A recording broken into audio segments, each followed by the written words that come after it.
Abrimos una nueva edición de Café Financiero con toda la información necesaria para cuidar tu dinero. Hoy te vamos a contar en qué bancos podés obtener el mejor rendimiento por un plazo fijo. Vamos también a repasar lo sucedido en los mercados de capitales y en el último bloque vamos a analizar los hechos más destacados en materia económica de los últimos días con la visita del economista Gabriel Rubinstein. Quédate con nosotros. Tras la siguiente pausa vamos a regresar con todos estos temas y como siempre vamos a responder a todas tus consultas.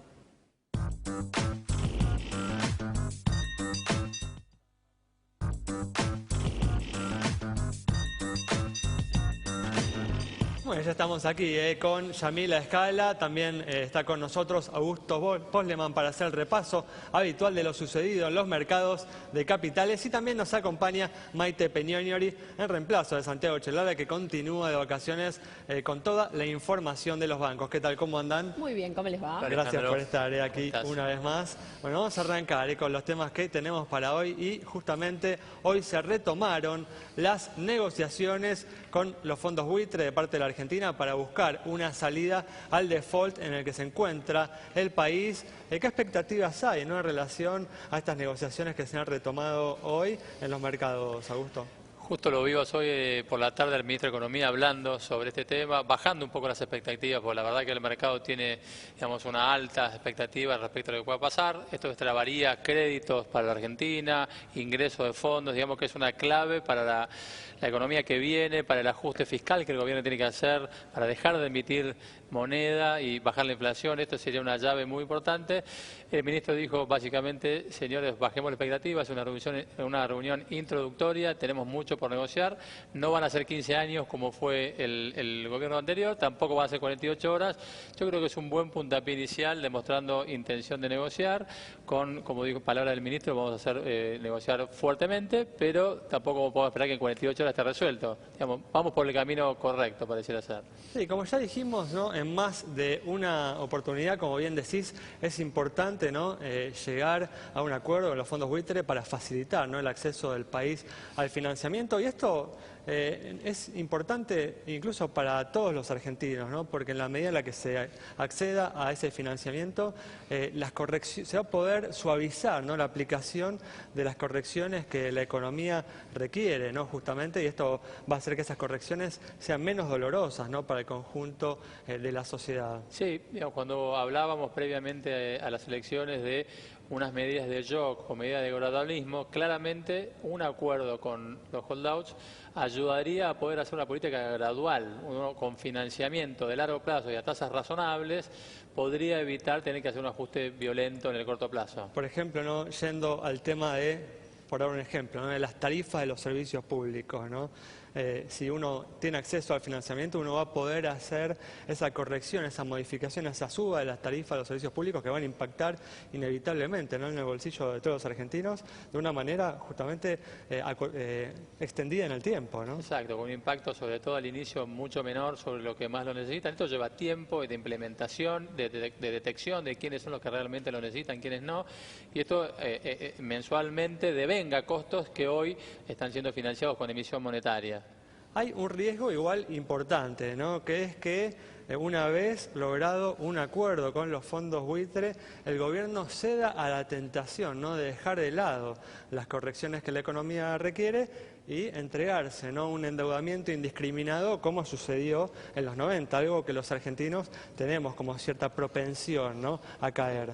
Yo creo que por eso el gobierno ha hecho mucho hincapié en poder identificar los proyectos a los cuales van a ser aplicados estos fondos que vayan tomando, justamente para no estar financiando gasto corriente, sino los ajustes que haya que hacer y sobre todo obra pública. Todos sabemos que en Argentina hace falta muchísima infraestructura, que son miles de millones de dólares, tanto en tecnología como en minería, en petróleo. Bueno, todo eso va a llevar financiamiento a largo plazo y esto va a abrir las puertas, ¿no? Bueno, muy bien, vamos a seguir hablando de este tema en el último bloque con Gabriel Rubinstein. Ahora vamos a brindar información sobre plazos fijos, cuáles son las entidades en las que podés obtener el mejor rendimiento por este tipo de colocaciones. Totalmente, Ale, las opciones son varias. El plazo fijo puede ser a 30 días, puede ser a 60 días. Lo que vamos a ver nosotros es esto, ¿no? Los porcentajes, la tasa que maneja maneja cada banco por una colocación de entre 120.000 y 140.000 pesos. Vamos a ver primero por un plazo fijo a 30 días. A ver, Banco Colombia con una tasa, recordemos que la tasa es anual del 28%, Cuenca en el mismo número, Banco Hipotecario también. BST 27,5 más ventas 27,5 también, estamos hablando de una tasa anual. Montemar 27, Nación 26,5, Galicia 24, ICBC 24, Santander Río 22. Vamos a ver ahora la opción para dejarlo a 60 días, para aquellos que quieren tener la plata más tiempo en el banco. Recordemos que cuanto más tiempo se deja el dinero, más alta puede ser la tasa. A ver, vamos a ver entonces a 60 días. Más ventas 29, Colombia 28,5, Cuenca en el mismo número, al igual que Hipotecario. Montemar también 28,5. Seguimos viendo, BST 28, Banco Nación 27, Banco Galicia 25, ICBC 25 también y Santander Río 22,5. Plazos fijos, a ver, sí, terminamos ahí. Bueno, los plazos fijos es una opción que la gente elige cada vez más para poder tener también algún ahorro. Bueno, vamos a ver importantes diferencias entre las tasas que ofrecen las distintas entidades. Recuerden que las nuevas autoridades del Banco Central eliminaron los pisos, las tasas mínimas que regían durante la gestión anterior y que justamente lo que hacían es que la mayoría de las instituciones financieras de la plaza local ofrecieran una tasa similar, que no hubiera diferencias entre las tasas de las distintas entidades. Muy bien, vamos a cambiar de tema y en los últimos días se vienen publicando las listas de precios de las automotrices con, diríamos, sorpresa, Yami, no, digamos, con importantes aumentos en los precios de los autos más económicos. Bueno, y lo que mucha gente hizo fue tomar ese dinero en noviembre y diciembre que tenía, ponerlo en un plazo fijo para obtener la diferencia que suponía iba a tener que enfrentar en enero o en febrero. ¿Y de qué estoy hablando? Del aumento de los autos y de los autos más baratos, ¿sí? Que en el último cuatrimestre aumentaron en promedio en un 27%, y esto surge de una comparación básica de los precios de Acara, de precio el que le llega a la gente, el que no llega al bolsillo, y que ubican a los autos más económicos, a los más populares, no a los que bajaron porque estaban afectados por el impuesto de alta gama, sino a los más populares, como por ejemplo el Corsa Classic, el Clio Mio, o el Fiat Uno Cargo, que era el ejemplo que más barato y les venía a traer acá. ¿A cuánto lo conseguimos en el mercado, chicos? Y un 27% más o menos. Bueno, este es el promedio, hasta 50% en algunos casos. Bueno, en este caso un 22%, estamos hablando de unos 139.000 pesos contra 114 que estaba. El resto de estos autos, por ejemplo, los 10 más económicos, si uno tiene que pensar, están en 180, 170, y ahí es donde uno ahora se tiene que manejar si habla de autos económicos, no así como les decíamos con los más caros. Atención, y este es nuestro métier, al tema del seguro, ¿sí? Cómo esto va a repercutir y los primeros aumentos que van llegando. Hay mucha gente consultando a ver qué opciones tiene para mantener su cobertura y verse como siempre preparado ante la posibilidad del siniestro. En tanto y por ahora, ese es el aumento. Veremos qué sucede en los próximos meses y cuáles son las decisiones que se toman, porque en noviembre y diciembre la gente no quiere comprar auto porque le queda patentado viejo. Pero luego, en enero, en febrero, vamos a ver qué hace si finalmente compra ese auto y qué surge entonces de esos patentamientos primeros del año. Bueno, un resultado inevitable de la devaluación que aplicó el nuevo gobierno a partir de la apertura del cepo cambiario. Les iremos brindando información sobre cómo van quedando en las próximas semanas los precios de los seguros, a partir justamente de estos aumentos en los valores de los vehículos. Cerramos así el bloque. Quédate con nosotros, en instantes estamos nuevamente con vos.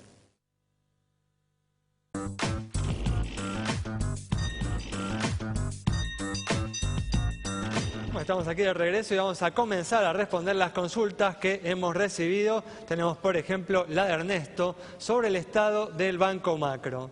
Enseguida le vamos a contestar a Ernesto, entonces sale, pero primero queremos hacer una aclaración. Esta semana el Banco Central salió a aclarar el tema del retiro de plata en el exterior. Bueno, para que quede claro, para aquellos que están de vacaciones, desde una cuenta en pesos se pueden retirar dólares en el exterior, ¿sí? El tope ya no lo ponen de acuerdo al cepo, porque ya no hay cepo, sino que el tope lo va a poner cada banco, cada uno va a tener que averiguar de acuerdo a su entidad. Le respondemos entonces a Ernesto su consulta. Vemos los números de Banco Macro, tiene un patrimonio de de 13.909 millones de pesos, depósitos 61.335 millones de pesos, con un resultado de 3.042 millones de pesos. Los índices de solvencia y liquidez están en sintonía con los del mercado, así que le damos carita sonriente.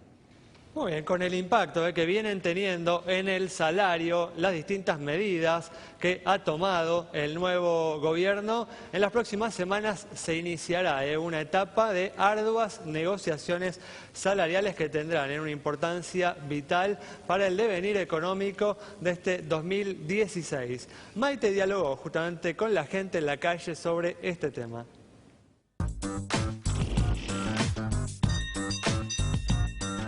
Café Financiero dialogó con los trabajadores para conocer sus expectativas en torno a estas negociaciones y si creen que los líderes sindicales deben ponerse más firme para defender el poder adquisitivo del salario.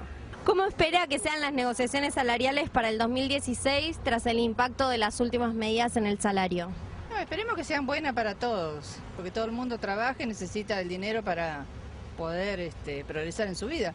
¿Cree que Y aumentarlas a medida que el poder adquisitivo baja, aumentar los sueldos. Supongo que van a estar bastante difíciles, ¿no? Porque con la devaluación que hubo ahora hace poco, me imagino que los porcentajes que se van a pedir van a ser bastante altos. los líderes sindicales deberían ponerse firmes para proteger el poder adquisitivo del salario o que un poco deberían relegar sus intereses para ayudar al crecimiento de la economía? La economía no necesita que le ayuden los trabajadores. La economía necesita que no le saquen los subsidios a la gente, necesita que no le quiten las retenciones al campo, necesita que no liberen las importaciones, todo eso.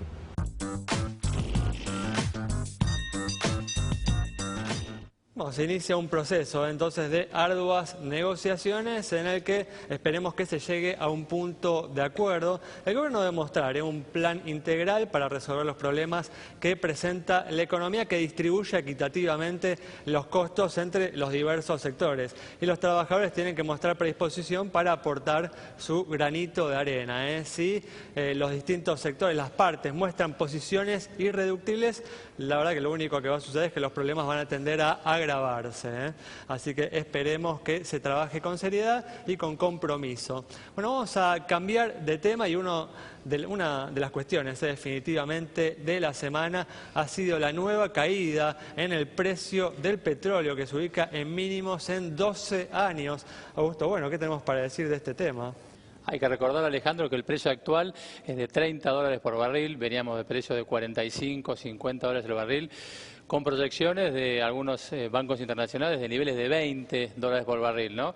La verdad que es un mercado bien difícil de proyectar, con una volatilidad altísima, muy vinculado a lo que pase con China y el crecimiento de su economía, que es uno de los principales demandantes de petróleo y a través del mundo empujando, digamos, la economía global. Ha sido, ¿no?, además uno de los principales motivos la situación de China, esta última racha de caída, ¿no?, del precio del petróleo. Sí, incluso de las bolsas a nivel global, ¿no? En China hemos tenido días consecutivos de cierres de mercado con 7% negativo, todo vinculado a su nivel de crecimiento, al estado de su economía global.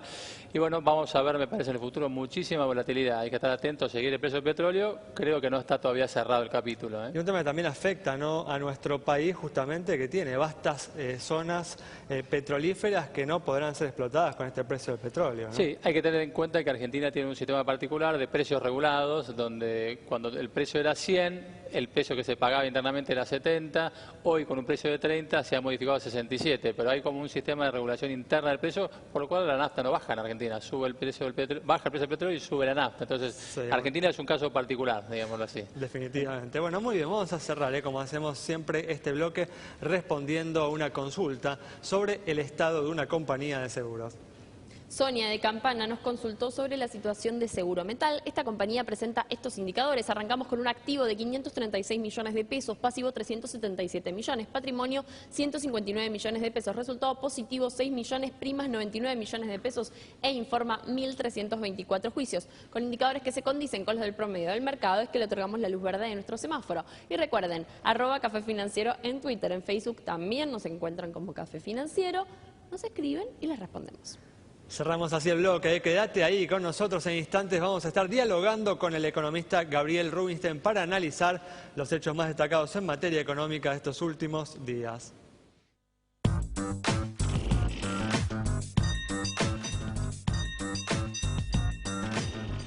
Bueno, ya estamos aquí con la presencia de Gabriel Rubinstein para analizar los hechos más destacados en materia económica de los últimos días. ¿Qué tal, Gabriel? ¿Cómo andás? Bien, ¿qué tal? ¿Cómo están? Gracias por venir. No, gracias a ustedes. Bueno, justamente hoy se retomaron las negociaciones, como decíamos en el primer bloque, con los fondos buitre. El secretario de Finanzas, Luis Caputo, se reunió con el mediador y con representantes de los acreedores y, de hecho, bueno, después el ministro de Economía, Alfonso Prat, en verdad el ministro de Hacienda y Finanzas, hizo declaraciones sobre este tema. Gabriel, ¿qué expectativas tenés vos a partir de estas negociaciones que se han retomado justamente el día de hoy? Bueno, hay temas de muy corto plazo, que es demostrar que hay buena fe para resolver el tema. Ahora, hay que tener claro que cuando uno habla de resolver el tema, para las otras partes, no solo para los fondos buitres, sino para la justicia norteamericana, es cumplir el fallo. Claro. Es decir, no se puede resolver el tema diciendo, bueno, no nos gusta el fallo, vamos a ver qué otra cosa hacemos. Entonces, no, vos tenés el fallo de la justicia que vos elegiste para laudar en casos de litigio. Acá hubo un litigio y lo perdiste, y el fallo es este. Entonces, lo que están diciendo es, ¿cómo vas a cumplir el fallo? No es cualquier otra cosa, y si vas a ir a las Naciones Unidas a hablar sobre la importancia de que no haya fondos buitres, no, todo eso es anecdótico. Entonces, no parece ser igual la postura, ¿no?, de este gobierno. No, por eso el gobierno dice, nosotros venimos a normalizar una situación que está irregular. Como explicaba mismo el ministro, la desidia del gobierno en resolver esto, en decir, el gobierno kirchnerista, de decir que los acreedores no existían, porque en la práctica no les daba ninguna solución. Entonces, tuvo esta consecuencia. Ahora los costos son muy altos. Bueno, habrá que ver en la negociación de cómo se puede cumplir el fallo, qué quita se puede obtener por algún interés punitorio que se pueda negociar, etcétera. Yo creo que no hay un gran margen de maniobra.